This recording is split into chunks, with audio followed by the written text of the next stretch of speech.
नमस्कार, मेरा नाम तुषार गर्ग। आप देख रहे हैं राजपथ टीवी। चुनावी बिगुल बज चुका है। सभी पार्टियों ने अपने अपने प्रत्याशी चुनावी मैदान में उतार दिए हैं। आज हम आए हैं उत्तर प्रदेश के जिला बुलंदशहर की शिकारपुर विधानसभा, जहां से आम आदमी पार्टी के प्रत्याशी आशु घोष हैं, जो यहां से चुनाव लड़ रहे हैं। हम जानते हैं क्या उनकी रणनीति रहेगी उत्तर प्रदेश में चुनाव लड़ने के लिए। आइए, हमारे साथ हैं आशु घोष। बहुत बहुत धन्यवाद आपका, बहुत बहुत बधाई आपको आम आदमी पार्टी से प्रत्याशी घोषित किया गया है। अच्छा, सबसे पहले बहुत सारे नीति हैं, बहुत सारे ऐसे आपके वादे हैं जो आम आदमी पार्टी ने करे हैं। सबसे पहले तो आप ये बताएं, बहुत सारे विकास के वादे हैं, बहुत सारे वादे आम आदमी पार्टी ने करे हैं। तो सबसे पहला मुद्दा लेते हैं हम शिक्षा। तो शिक्षा को लेकर सबसे पहले आप ये बताइए कि आशु घोष जो हैं वो कितने शिक्षित हैं, क्योंकि एक नेता अगर शिक्षित होगा तभी वो समाज को शिक्षा की ओर ले जाएगा। तो कितने आप शिक्षित हैं, क्या आपकी क्वालिफिकेशन है? देखिए, जैसा कि आप लोग सभी जानते हैं, आम आदमी पार्टी शिक्षा को बहुत महत्व देती है और उन्होंने आपके इस आशु भाई को भी उनकी शिक्षा के आधार पे ही काफ़ी प्रभावित होके इस क्षेत्र में मुझे उतारा। मेरी जो शिक्षा है, मैं डबल इंजीनियर हूँ, बीटेक सिविल और बीटेक मैकेनिकल, मैंने दो इंजीनियरिंग की हैं। उसके अलावा मैं मास्टर ऑफ वैल्यूएशन का एक पोस्ट ग्रेजुएशन डिग्री होती है, वो भी मैंने की हुई है। इसके अलावा masters of business administration MBA जिसे कहते हैं, वो भी मैंने की हुई है। और इसके अलावा मैं IBBI क्वालिफाइड हूँ, इंसॉल्वेंसी बैंकरप्सी बोर्ड में मैं क्वालिफाइड होके उसका मेंबर भी हूँ वैल्यूएशन में। और शिक्षा के क्षेत्र में मैं लगातार प्रयास कर रहा हूँ कि ना केवल मैं अपनी शिक्षा भी बढ़ाऊँ और अपने क्षेत्र के सभी लोगों के वर्ग में शिक्षा को बहुत महत्व देते हुए आगे लेके आऊँ, ताकि सरकार से ये जनता शिक्षित होकर सवाल कर सके कि भाई बताइए हमारे राइट्स का क्या है, हमारे हक पूरे क्यों नहीं किए जा रहे हैं। और हमारे माननीय मंत्री जी श्री अरविंद केजरीवाल जी और साथ ही मनीष सिसोदिया जी, इनका पहला एजेंडा शिक्षा पे ही है, ये सभी जनता को मालूम है।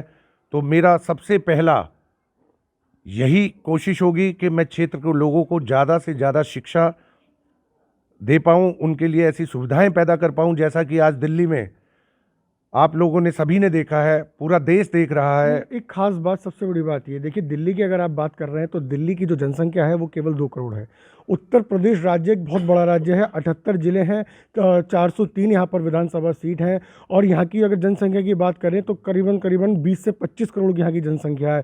तो एक दिल्ली को आप ना देखते हुए उत्तर प्रदेश की इतनी बड़ी जनसंख्या को, इतने बड़े राज्य को आप देखते हुए, तो आप क्या इतना ही अनुमान लगा रहे हैं कि आप जैसा दिल्ली में आपने 2 करोड़ जनता के लिए करा, इतना ही आप यहाँ पर करेंगे या कुछ और नीतियाँ आपकी भी हैं? देखिए, सबसे पहले तो मैं आपको एक चीज़ बता दूं जैसा कि आपने कहा कि दिल्ली में 2 करोड़ और यहाँ पे 50 करोड़ 100 करोड़ जनता, सबसे जो महत्वपूर्ण बात है वो ये बात है कि सरकार की नीतियाँ और नीयत करने वाली होनी चाहिए, जो कि आम आदमी पार्टी की नीतियाँ शुरू से रही हैं। अगर आपकी नीयत साफ है और करने की नीयत है तो 2 करोड़ और 20 करोड़ का कोई अंतर नहीं है, हम करेंगे और करके दिखाएंगे।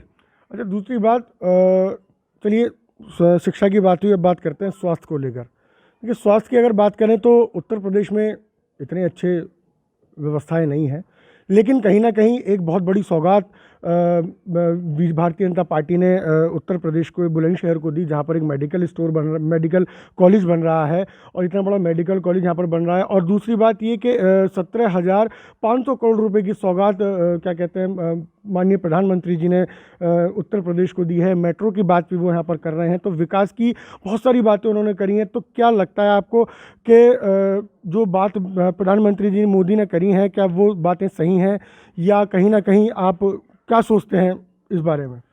देखिए, सबसे पहले तो मैं ये कहना चाहूँगा कि ये जो बातें हैं ये ऊंट के मुंह में जीरे के बराबर बात है। जहाँ हमारी 20 करोड़ 40 करोड़ की आबादी है, वहाँ पे मात्र आप एक हॉस्पिटल बना देने से, या जिसका शिलान्यास ही अभी करा गया है, जो इतने सालों में अब तक नहीं हुआ, आगे भी उसकी पूर्ति तो आप लोग देखेंगे। लेकिन कहना जो मैं चाहता हूँ कि ये इतनी बड़ी जनता का प्रदेश है जिसमें एक दो मात्र इन हॉस्पिटलों से काम नहीं चलेगा। हमें उस नीयत से काम करना होगा, उस नीतियों से काम करना होगा जो हमने दिल्ली में भी करके दिखाई। और वो नीति और नीयत क्या है वो मैं आपको बता देता हूँ। आपको दिल्ली की तर्ज पे जगह जगह मोहल्ला क्लिनिक खोलने होंगे, आपको हर ब्लॉक में, आपको हर तहसील में अच्छे अस्पताल बनाने होंगे, पुराने अस्पतालों की बिल्डिंग दुरुस्त करनी होंगी, वहाँ हमें वो सभी मशीनें जिससे टेस्टिंग होती है लोगों की वो उपलब्ध करानी होंगी। साथ ही साथ उनका इलाज मुफ्त होगा। कोई भी डॉक्टर ये ना कहे कि भाई पर्चा लिख दिया और दवाई बाहर से ले लो, ये ना हो के दवाइयों की उपलब्धि वहीं कराई जाएगी। ये हमारा एक उद्देश्य रहेगा और इसी तर्ज पर चल के हम उत्तर प्रदेश में शिक्षा ही नहीं स्वास्थ्य पे भी पूरी तरीके से भरपूर कोशिश से काम करेंगे और लोगों को इसका रिजल्ट दिखाएंगे। चलिए, शिक्षा और स्वास्थ्य की बात तो हो गई, अब बात करते हैं रोजगार की। रोजगार एक बहुत बड़ा मुद्दा है। युवाओं को केवल और केवल रोजगार चाहिए। अगर रोजगार होगा तभी युवा आगे बढ़ पाएगा। तो आप क्या समझते हैं, क्या आपकी रोजगार को लेकर क्या नीतियां आपकी रहेंगी? देखिए, ये एक बहुत ही महत्वपूर्ण विषय है जिस पे बहुत गहनता से हमने अध्ययन भी किया है और हम इस पे कोशिश भी कर रहे हैं और काफ़ी हद तक कामयाबी भी पा रहे हैं। इस क्षेत्र में जो पार्टी की नीतियां हैं उसके अलावा मैंने भी अपनी कुछ नीतियां बनाई हैं शिक्षा के तौर पे कि भाई हम कैसे अपने क्षेत्र के रोजगार पैदा कर सकें, लोगों को इस क्षेत्र में सुविधाएं दे सकें। ये सबसे पहले तो हमें ये जानना जरूरी होगा कि ऐसा नहीं है कि सिर्फ जो पढ़े लिखे लोग हैं उन्हीं को रोजगार मिल पाएगा। आपकी नीयत सोचने की होनी चाहिए कि हम अनपढ़ को भी या कम पढ़े लिखे को किस तरीके से रोजगार दे सकते हैं। इसमें मैं ये कहना चाहूँगा कि मान लीजिए एक कोई बच्चा है जो मात्र 8वीं या 10वीं पास है और वो बहुत ज़्यादा नहीं पढ़ पाया किसी अभाव में, पैसे के अभाव में या शिक्षा के अभाव में, तो उस बच्चे को हम कैसे रोजगार दे सकें। मेरा जो अपना मानना है, ऐसे बच्चों को हम स्किल्ड बनाएं, स्किल्ड यानी कि दक्ष बनाएं अलग अलग क्षेत्र में। कोई बच्चा जैसे कि कोई इलेक्ट्रीशियन का काम कर सकता है, कोई प्लम्बर का काम कर सकता है, कोई वेल्डर का काम कर सकता है। तो जो इस तरीके के जो स्किल्ड लेबर वाले काम होते हैं उसमें हम उन लोगों को एक ट्रेनिंग देंगे जो लगभग मिनिमम 3 साल की होगी, 3 महीने की होगी।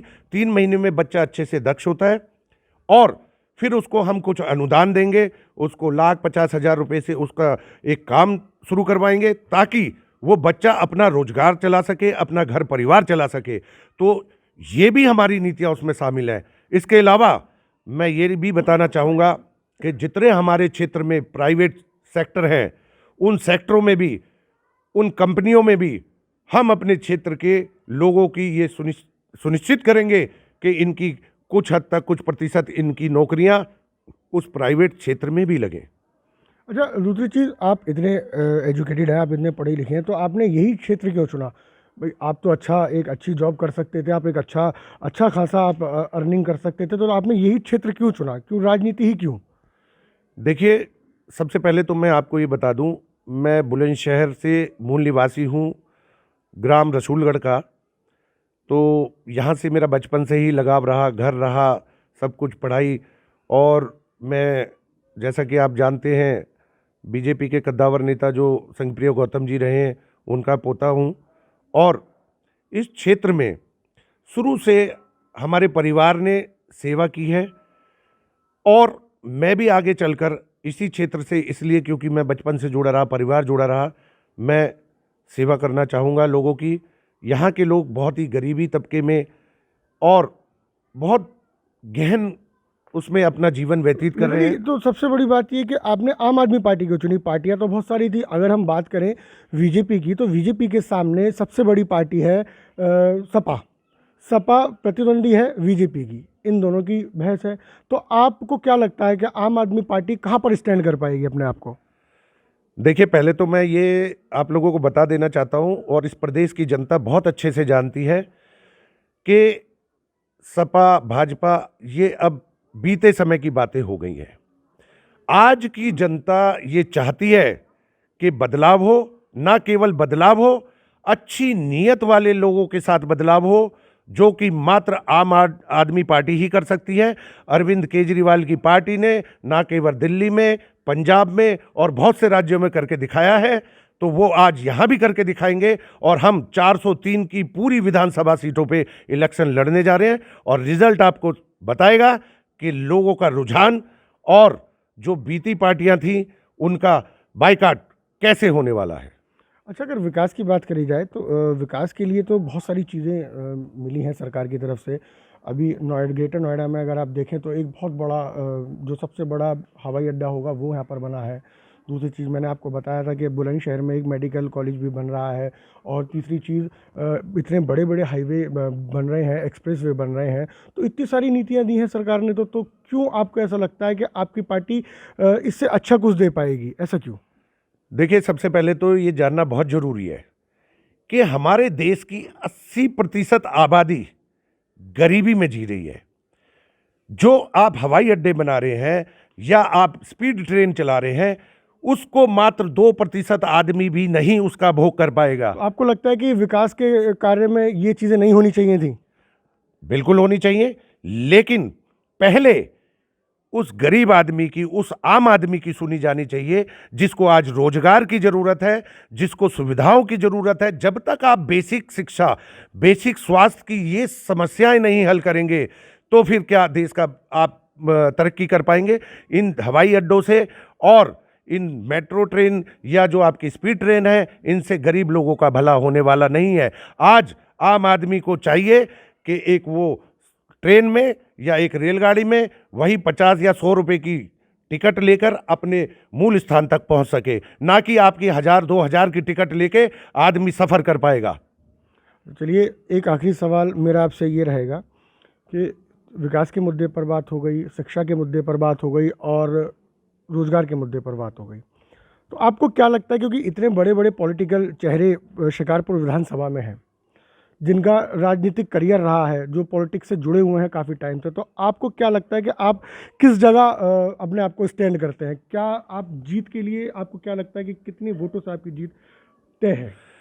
देखिए, निश्चित तौर पे मैं आपको बताना चाहता हूं कि आज की डेट में, आज की तारीख में जनता जाग चुकी है। अब ये झूठे बहकावों में जाने वाली नहीं है।